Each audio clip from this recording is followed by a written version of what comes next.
তুই তো বিশ্বাস করার কথা নাকি? আমি তো বিশ্বাস করব। হ্যাঁ, তুই কি বিশ্বাস কর? ইস, কমিউনিটি ক্লিনিকের একটি কক্ষে অবৈধভাবে মাঝে মধ্যে নারীসহ অবস্থান করেন health care provider Ilias Hossain.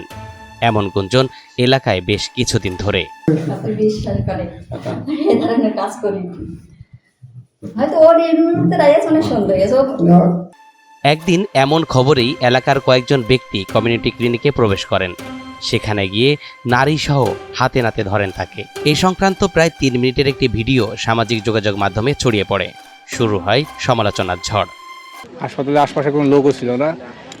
এমন এক পর্যায়ে ওরা ওই রুমের ভিতরেই ছিল, থাকার পরে অনৈতিকভাবেই ছিল, থাকার পরে একজন দেখতে পেয়ে বাইরে সিটকেনি লাগিয়ে দেয়। দেওয়ার পরে বাজারে খবর দিলে আমরা ওখানে যে উপস্থিত হওয়ার পরে দরজা খুলে, বাড়ির থেকে দরজা খুলে আমরা ভিতরে দুজনকে পাই। তারা পরক্ষণে স্বীকার করে এবং 45 মিনিট মতো ভিতরে অবস্থান করছিল।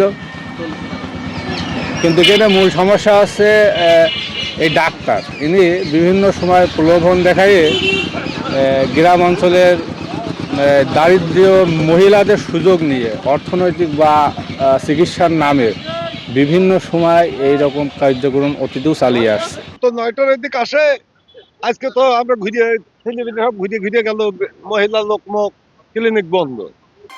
ঘটনাটি কুষ্টিয়া সদর উপজেলার আবদালপুর ইউনিয়নের পিয়ারপুর গ্রামের পিয়ারপুর কমিউনিটি ক্লিনিকের। এইসব কাজ হসপিটালে জীবনে করবো না। আমি পায়ে ধরছেন, ভুল করে ফেলেছি, মাফ করে দিন। ধরা পড়ার পর স্থানীয়দের কাছে মাফ চেয়ে পার পেয়ে যান ওই হেলথ কেয়ার প্রোভাইডার। কিন্তু ঘটনার পরদিন হতে তিনি লাপাত্তা। এতে সেবাবঞ্চিত এলাকার প্রায় 3000 মানুষ। মূলত হচ্ছে গিয়ে এর আগে 3বার হচ্ছে গিয়ে নারী ঘটিত কেলেঙ্কারি আছে ওর আসছে ব্যাপারে।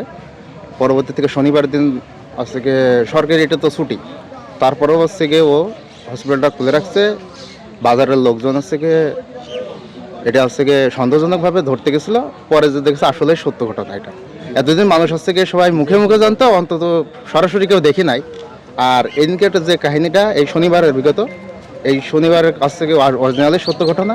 তারপরে যে ও হচ্ছে গিয়ে আমাদের কাছে মাপ টাপ চেয়ে ও হচ্ছে গিয়ে গাড়ি নিয়ে চলে গেল, চলে যায় ও পলাতক। এখানে আমাদের গ্রামের বিভিন্ন যারা জনসাধারণ ছিল তারা গতদিন আর কি হাতে নাতে তাকে এক রুমের মধ্যে একটা মেয়ে সহ দেখছে আর কি। তো তারপরে তাকে আজকে বিভিন্ন জিজ্ঞাসাবাদের পরে সত্যতা উন্মোচন হয়েছে যে সে ওই মেয়েটার সাথে অনৈতিক কাজে ওখানে লিপ্ত ছিল আর কি। বিষয়টি নিয়ে ইলিয়াস হোসেনের বাড়িতে গেলে পরিবার জানায় তিনি কোথায় অবস্থান করছেন সে বিষয়ে তারা কিছুই জানেন না। এদিকে বিষয়টি নিয়ে civil surgeon doctor Sheikh Mohammad Kamal Hossain জানান, অভিযোগ পেলে তদন্ত সাপেক্ষ ব্যবস্থা নেওয়া হবে। না, আমি ইতিপূর্বে এখানে আসার পর কোনো অভিযোগ পাইনি, তবে যদি অভিযোগ পাই আমি তদন্ত সাপেক্ষে ব্যবস্থা গ্রহণ করব।